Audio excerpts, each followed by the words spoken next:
Hi, I'm Carl Paladino, and I want to thank you for this opportunity to tell you my story straight from my heart. I'm the son of an immigrant. I carry an immigrant's values. I went to St. Bonaventure University. Before that time in high school, I was taught by Franciscans, and I was taught Catholic values and Franciscan values. I went on to Syracuse University College of Law, and then I served in the United States Army for 10 years, both active and reserve.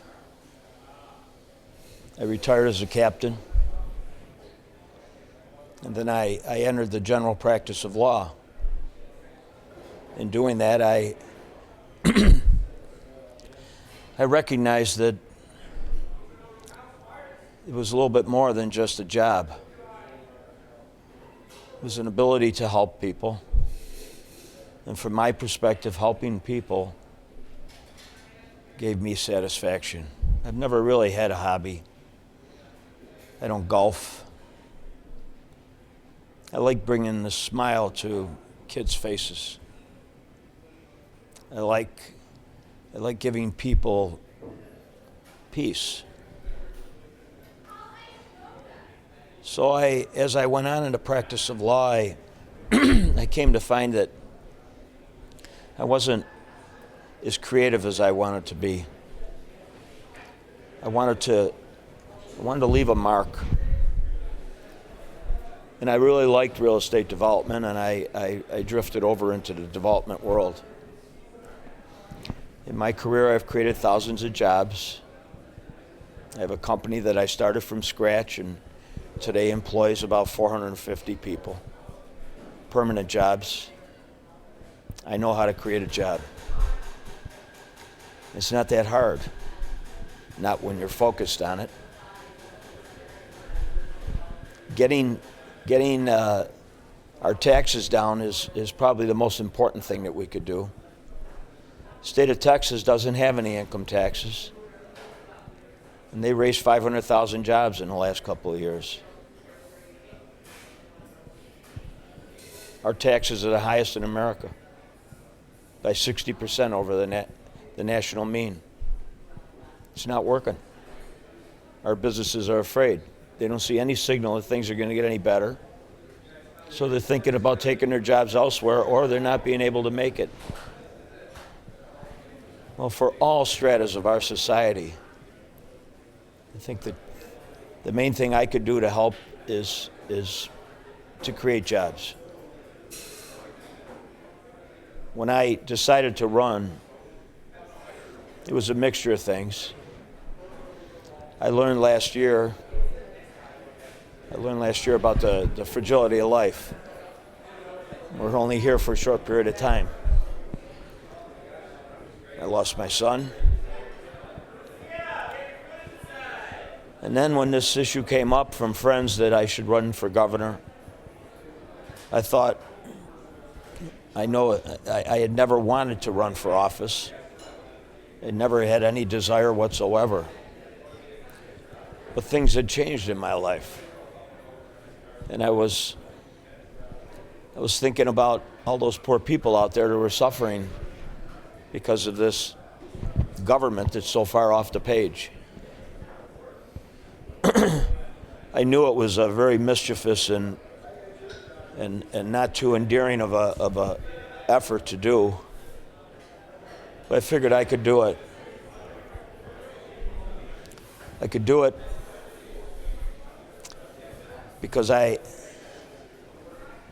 had my son on my shoulder, and that's what his life was about.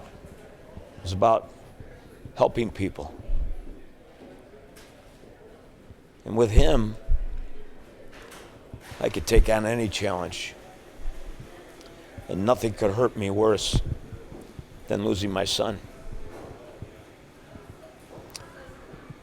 So I took on the challenge. I took it on with some advice from some great friends.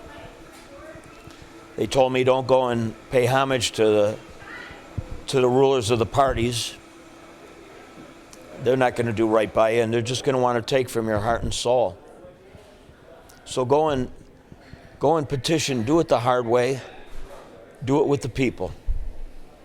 And I did. I went out and I saw the people from Ripley to Plattsburgh to Montauk down to the far ends of Staten Island. The faces were different, but the look was the same. They're frustrated. You can call it anger if you want, but I call it passion. They're passionate about saving New York State.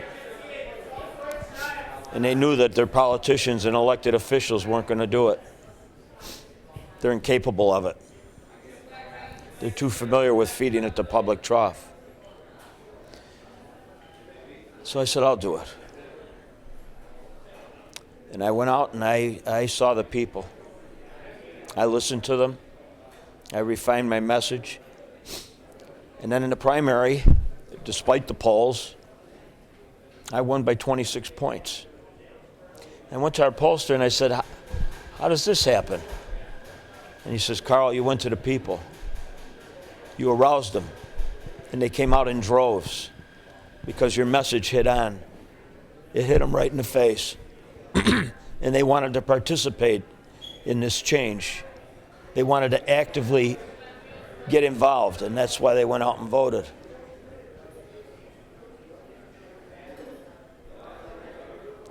You see, my opponent, he wants to cap the rate of growth of taxes and spending. That doesn't make any sense. That's not sending out a message to our manufacturers and creative industries and our farms. It's not sending out a positive message that things are going to be better here. We have a bureaucracy that is so overregulated in the interest of perpetuating their jobs and expanding this progressive movement. That's not right. It doesn't help jobs. So from my perspective, we're going to lower taxes 10% in the first year. We're going to cut spending 20% in the first year. And we're going to create an atmosphere that is accepting of expanding jobs, accepting of job development. We're sending out the right message. Government corruption is just rampant. My opponent's been the chief prosecutor of a state for 3 years, a state that has the most corrupt government in America, and now he wants to be our governor. I don't understand those things. I don't understand why he doesn't respect honor. Honor. You make a promise, you keep the promise.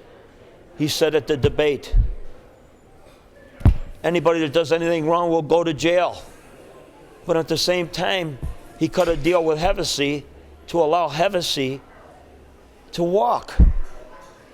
He cut a deal so he could make a political announcement to advance his own political career, so he could say he convicted Hevesy, who he knows won't be sentenced until after Election Day, and he made a deal that the man doesn't have to go to jail. A public official is held to a higher standard, and if we don't put them in jail, we're not sending the right message out for every other public official. And you saw what happened with Aqueduct. It stunk 6 months ago. And who's involved? Sampson, Smith, our governor's secretary. It's demeaning to the people to have government officials rigging bids. Put them all in jail and send out a message that that's unacceptable behavior. Because in the end, the people today are ungrounded. They don't trust their government. The government is corrupt. The government doesn't do their work. The government gives them the worst possible lives in the world. There's nothing on the horizon except it getting worse. Obamacare is going to lay 1,500,000 new people onto the taxpayers of the state of New York. My opponent won't speak to the issue. That's what he's afraid of. But the people, they want a government that is going to cut back on its size, that's going to streamline itself, that's going to provide them with the ability to feel in their own hearts and for them to provide their children and their grandchildren with the encouragement that if they work hard in school, they're going to have a fulfilling job opportunity in the state of New York, and they're going to be able to live the American dream right here. They're going to be able to stay in New York and take care of their parents when they get old, and take care of their grandparents, and have their grandparents counsel their children, the grandchildren. Because there's no greater counsel. I was so fortunate having my dad there to counsel my kids. That's as simple as it is. That's all they want. They're just everyday New Yorkers, just like me, a builder from Western New York. I'm not polished. I'm not politically correct. I carry some abilities with me to honestly say I'm not intimidatable. I'm very determined. I'm determined to do the people's work. I'm determined to go out there and fight the necessary fight to bring a change in this culture of corruption in Albany that has so wronged the people of New York State.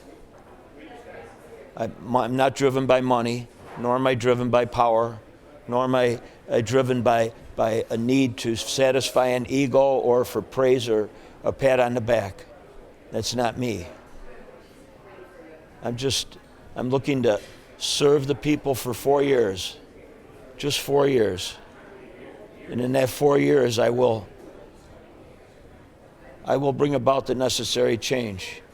And then I'll hand off the government to somebody very competent to carry on that good work and have a government and continue a government of the people, by the people, and for the people.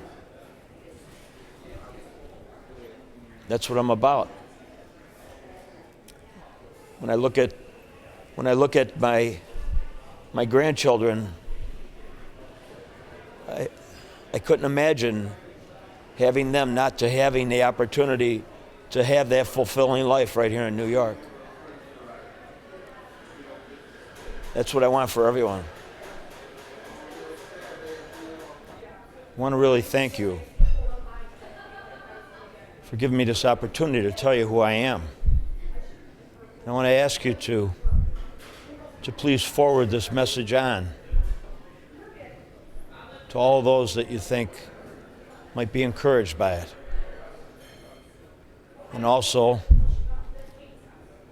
on November 2nd, to go out and vote.